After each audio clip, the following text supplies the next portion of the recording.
Imam Dawud Walid, Executive Director of the Council on American-Islamic Relations in Michigan. Sir, thanks for being with us. Many prominent Muslims, as I was just mentioning, there have been calling for an end to this practice. It continues nonetheless. But of course, if it doesn't continue, people are going to die. What's your view on it? Well, you know, one of the major issues in terms of this whole force-feeding thing is that Muslims are being, in some ways, we can say they're being tortured. It's not just even physically when Muslims are being thrown into chairs, being strapped down, having different types of medical devices stuck down their nose and their throat, but even the psychological torture and trauma. And, you know, and in this discussion about force feeding, you know, this is only a symptom of the bigger disease in which there are over 80 individuals in Guantanamo Bay who've been cleared of any wrongdoing. They're being held indefinitely against their will. And really, when a person gets to the stage where they need to be force-fed, they've really given up hope that they can get any type of justice. And this is really the bigger problem or the bigger issue at hand that we really need to be addressing. Meantime, of course, the sad situation continues. Do you take any cold comfort at all from the fact that at least the prison authorities are saying, well, hey, during the month of Ramadan, we'll only force feed these prisoners at night? Well, I mean, the whole concept of the people being held indefinitely against their will is just ridiculous. And then to say that they're having some sort of religious accommodations by basically torturing the people at night instead of the day, it makes the situation no better. We just had a ruling from a US judge saying it's only President Obama that can close down this detention facility. Obama says his hands are tied despite the noises he's making. Is he, strictly speaking, correct? No, the President Obama, he is the commander-in-chief, and he holds the executive power.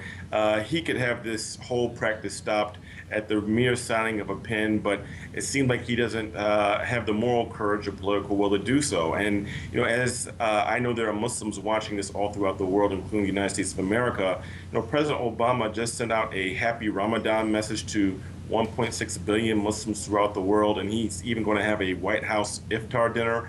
I say to President Obama, if he wants to make a true overture to the Muslim community, he should start with respecting the human rights of the people at Guantanamo Bay, and to allow people to have due process or to let them go. But this whole force-feeding nonsense is not what the United States of America is supposed to be representing in terms of our claim that we're a beacon of liberty and human rights throughout the world. So you're calling him a hypocrite? What I'm saying is that he's being disingenuous. He is the commander-in-chief. He has the power and the authority over the United States military. And if President Obama had the moral courage, he could have these people at Guantanamo Bay move, and these over 80 individuals who are being held, there could be some arrangements made for these individuals to not be held on basically 23-hour-a-day lockdown and confinement and these types of measures that they're under that are really inhumane according to the United Nations, as well as the American Medical Association that has come out and condemned this type of holding and this force feeding. How long do you think this is going to go on for? We say it's pushing 6 months now already. We're hearing the noises from Obama, yet nothing seems to be happening. We're hearing people like you every day that come on this program. They say how bad it is. And I ask the same question, well, what's it going to take to end it? You're going to say closure. We live in a reality. We live in the real world. Is that going to come in anytime soon? I don't know. So is there any stalemate? Is there any sort of point of the middle where people can meet here? Or is it only closure and that's it that'll stop this hunger strike?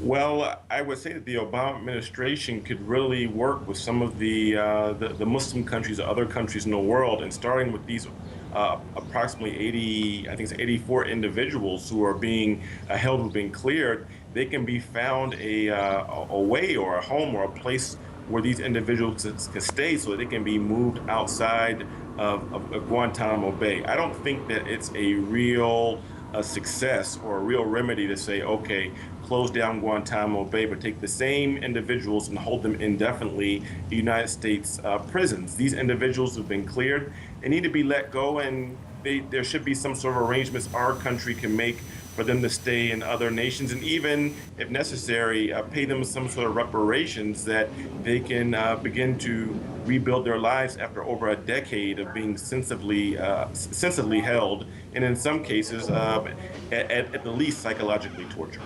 Imam Dawud Walid from the Council on American-Islamic Relations in Michigan there. Thanks for your time, sir. Thank you.